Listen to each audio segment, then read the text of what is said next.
হে মানুষ, মনোযোগ সহকারে শোনো। হয়তো এই বছরটির পর আমি আর কখনো তোমাদের মাঝে থাকব না।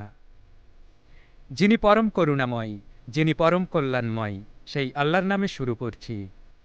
প্রিয় বন্ধুরা, আজকের এই দিনে ১৪০০ বছর আগে তপ্ত আরাফার ময়দানে খোলা আকাশের নিচে এক মহান মানুষ দাঁড়িয়েছিলেন। একজন মানুষ যিনি রাতভর তার উম্মতের জন্য কান্না করেছেন, যাকে একটা সময় মক্কাবাসী পাগল বলেছিল, মিথ্যাবাদী বলেছিল, যাকে পাথর মারা হয়েছিল, আজ তিনি দাঁড়িয়েছেন বিজয়ী হয়ে।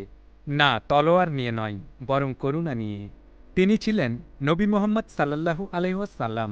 এটাই ছিল তার বিদায় হজের ভাষণ, তার শেষ খুতবা, আমাদের জন্য রেখে যাওয়া শেষ উপদেশ। হে মানুষ, মনোযোগ সহকারে শুনো। হয়তো এই বছরটির পর আমি আর কখনো তোমাদের মাঝে থাকব না। তিনি জানতেন এটি হবে তার শেষ বার্তা।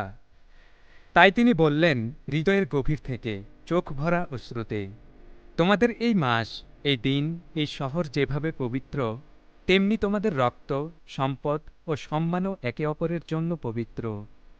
তিনি সব অন্যায় বন্ধ করলেন, সুদ নিষিদ্ধ ঘোষণা করলেন, গোত্রীয় প্রতিশোধের চক্র ভেঙে দিলেন।